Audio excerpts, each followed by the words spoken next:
એક તરફ સમગ્ર ગુજરાતમાં મેઘરાજા મન મૂકીને મહેર વરસાવી રહ્યા હોવાના સમાચાર સામે આવી રહ્યા છે, ત્યારે બીજી તરફ વડોદરા જિલ્લાના પવિત્ર દક્ષિણ પ્રયાગ તીર્થધામ ચાંદોદ ખાતે વહેતી પતિત પાવની માં નર્મદાની હાલત ચોમાસાની મોસમમાં પણ અત્યંત ચિંતાજનક બની છે.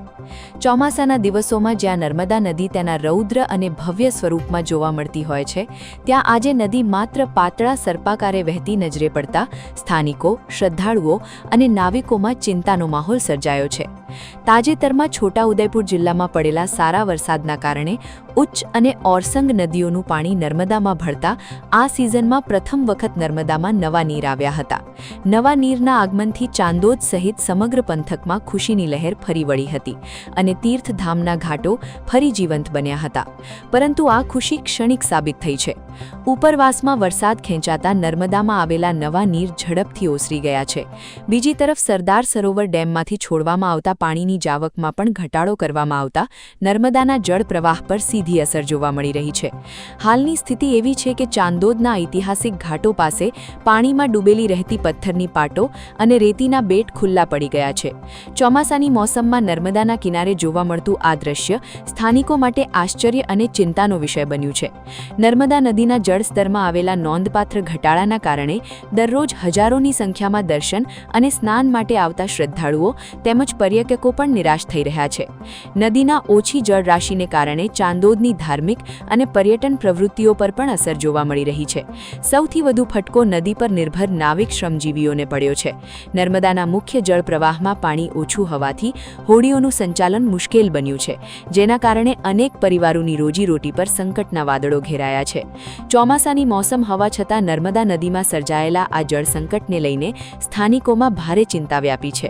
દક્ષિણ પ્રયાગ તીર્થધામની જીવનદોરી સમાન નર્મદાના જળ પ્રવાહને જાળવી રાખવા માટે તંત્ર દ્વારા તાત્કાલિક અને નક્કર પગલાં લેવામાં આવે તેવી લોકમાંગ ઉઠી રહી છે. અત્યારે મધ્ય ગુજરાત અને ખાસ કરીને નર્મદા કાંઠાના વિસ્તાર એમજ ડેમના ઉપરવાસમાં વરસાદ ઘણો સામાન્ય છે, સાથે તો સામાન્ય કરતાં ઘણું ઓછું કહી શકીએ આપણે.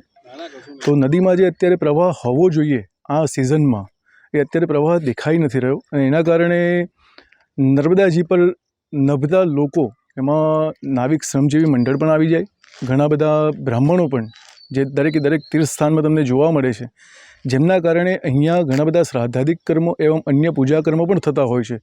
તો આવનાર વ્યક્તિઓ, નાવિક લોકો અને બ્રાહ્મણો દરેકે દરેક લોકોની અહીંયા નર્મદાજીની આ પરિસ્થિતિને ધ્યાનમાં લેતા દરેકે દરેક લોકોની લાગણી દુભાઈ રહી છે અને જોતાં એવું લાગે છે કે સરદાર સરોવર નિગમ અને જે રાજ્ય સરકાર જે છે એમને આ બાબતને ધ્યાનમાં લઈ પાણીનું જે વ્યવસ્થાપન છે એ પ્રોપર રીતે કરવું જોઈએ અને નર્મદાજીમાં પ્રવાહ જીવંત રાખવો જોઈએ વધારે પ્રમાણમાં. તો એવી અમારી અપીલ છે કે આ વસ્તુમાં એમનું ધ્યાન દોરે અને નર્મદાજીનો પ્રવાહ વધારે, જેથી આવનાર લોકોની લાગણી ન દુભાય અને બધા શ્રદ્ધાથી અહીંયા ચાંદોદ ગામમાં એમજ અન્ય તીર્થોમાં, નર્મદા કાંઠાના તીર્થોમાં લોકો આવતા રહે, એવી અમારી અપીલ છે. નર્મદાજીનો જે પ્રવાહ છે એ અષાઢ મહિનામાં ઘણો ઓછો છે. પ્રતિવર્ષની જેમ આ વર્ષે વરસાદ ઘણો ઓછો હોવાથી જે નર્મદાજીનું જળસ્તર છે તે અષાઢ મહિનામાં પણ ઘણું ઓછું છે. તો નર્મદાજીનું જે મહત્ત્વ છે, નર્મદાજીની જે શોભા છે એ તેમના પાણીથી છે. તો પાણીનો જે પ્રવાહ છે એ વધતો રહે તો જેથી નર્મદાજીના કિનારે આવતા શ્રદ્ધાળુઓ, યાત્રાળુઓ તેમજ નાવિક શ્રમજીવી મંડળની જે લાગણી છે તે ન ડૂબાય. મારી ડેમના પ્રશાસનને અને ગવર્મેન્ટને પ્રાર્થના છે, વિનંતી છે કે નર્મદાજીનું જે પાણીનું સ્તર છે તે વધે, જેથી યાત્રાળુઓ અને શ્રદ્ધાળુઓને આનંદની લાગણી અનુભવાય.